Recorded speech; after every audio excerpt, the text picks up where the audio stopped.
Bonjour à tous, on va passer à la variante McCutcheon de la défense française. La variante McCutcheon, c'est après E4,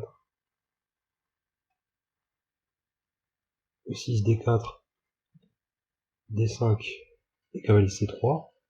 On a vu précédemment que je vous conseille de jouer cavalier F6 avec les noirs et que les blancs jouaient normalement E5. Mais il est aussi possible avec les blancs de jouer fou G5. C'est la variante McCutcheon. Fou G5 cloue le cavalier F6 à la dame, et c'est une manière indirecte de défendre le pion en E4. Moi, ce que je joue personnellement dans cette variante, c'est fou B4, contre clouage. C'est-à-dire que les noirs clouent le cavalier C3 au roi blanc et menacent de nouveau de gagner le pion en E4. Dans cette position, il est aussi possible de jouer fou E7 ou de prendre en E4, déprend E4, mais personnellement je préfère fou B4. Ici en général les blancs jouent E5. Alors on va regarder, avant de regarder E5, on va regarder une sous-variante, E prend D5. E prend D5 c'est pas terrible pour les blancs parce qu'en fait on peut prendre de la dame prend D5. C'est plus courant de prendre avec le pion dans les autres variantes, mais dans celle-ci, on peut prendre avec la dame.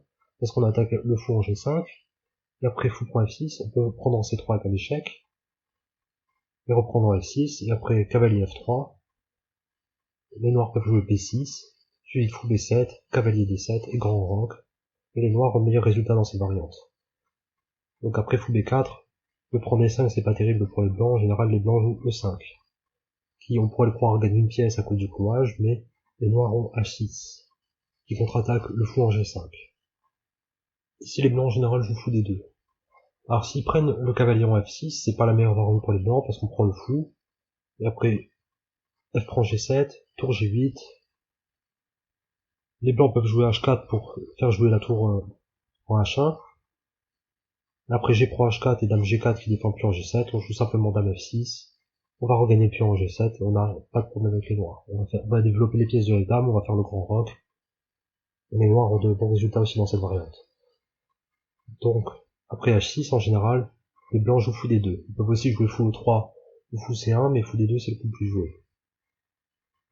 Fou D2 ça rompt le clouage du cavalier C3, donc avec les noirs pardon, on prend C3, et après B prend C3, cavalier E4.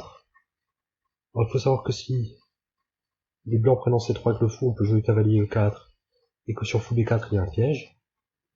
Le piège c'est C5, qui attaque le fou, et si D prend C5, on a une tactique.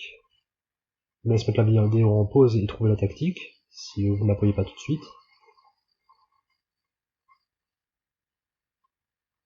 Maintenant je vous donne la solution, c'est cavalier prend F2. Parce qu'après roi prend F2, on a dame H4 échec et on gagne le fou en B4. C'est pourquoi les blancs en général, après fou prend C3, reprennent avec le pion.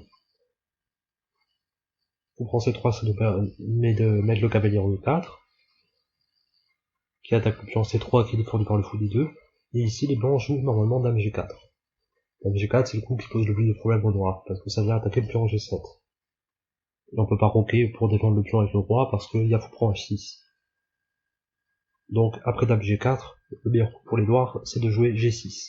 G6 qui défend le pion en G7, et après fou D3, simplement cavalier prend D2. Je viens déroquer le roi blanc. Maintenant avec les noirs, on va essayer d'exploiter la faiblesse du roi blanc en jouant C5.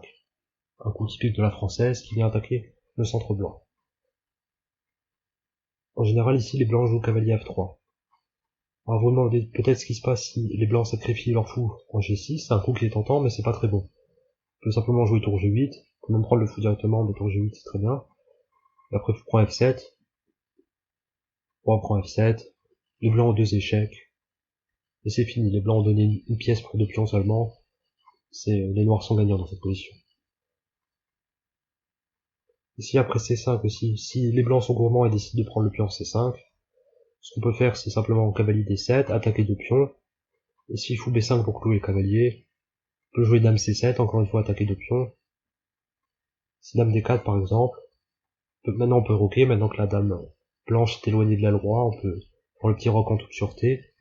On menace de regagner des 2 pions, donc faut prendre D7. Un cavalier F3, tour FC8 pour attaquer le pion C5. Et si tour P1 pour attaquer le pion P7, simplement tour B8. Et on va regagner le pion C5 avec une bonne position pour les noirs. Donc ça c'est ce qui se passe si, après C5, les blancs prennent. En général les blancs ne prennent pas, ils jouent cavalier F3 et développent le cavalier.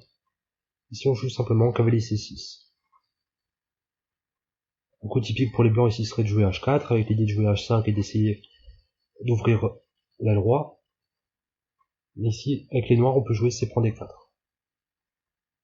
On va essayer d'exploiter la faiblesse du roi blanc. Après C prend D4, une diagonale sensible vient de s'ouvrir. On peut jouer dame A5 échec. Les noirs n'attendent pas sans broncher, pendant que les blancs tentent de percer à l'aile roi. Ils essaient d'exploiter la faiblesse du roi blanc coincé au centre.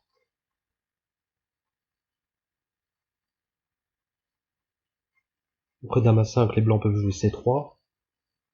Et là B6. Une autre idée typique de la française, échanger les fous de case blanche. Échanger le fou inactif en C8 contre le fou en D3 qui est la meilleure pièce des blancs. Imaginons par exemple que les blancs jouent H5, simplement G5, et cavalier H2, avec l'idée de jouer cavalier G4 suivi de cavalier F6, et aussi F4 pour ouvrir la position. Avec les noirs, on continue notre plan fou A6. On prend A6, dame prend A6.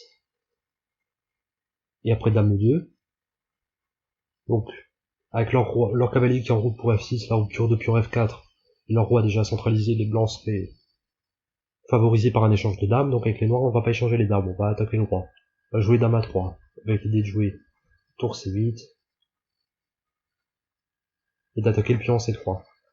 Après dame B5 par exemple, simplement tour C8, et si cavalier G4, on a un coup très fort avec les noirs, c'est roi E7. Roi E7 c'est un thème que je mentionne souvent dans mes cours. Quand l'adversaire arrive à placer son cavalier sur une case faible dans votre moitié d'échiquier, il faut réagir en créant une position où ce cavalier n'a aucune influence réelle et peut être contourné facilement. Roi E7 va dans ce sens-là. Cavalier F6 ne viendra pas avec un échec, et les noirs se passeront allègrement des cases contrôlées par le cavalier. Roi E7 c'est un moyen de montrer aux blancs qu'on n'est pas intimidé par le cavalier qui vient en F6. On va contourner ce cavalier. Et aussi on sort du clouage de la dame B5 sur le cavalier C6, donc on peut faire entrer le cavalier C6 en jeu. Après dame B3 pour encore une fois essayer d'échanger les dames, par exemple, on joue dame A5, on garde les dames. On menace cavalier prend D4. Une suite possible ce serait roi E2, dame A6 échec, et après roi E1, B5. Avec l'idée d'affaiblir la défense du pion D4.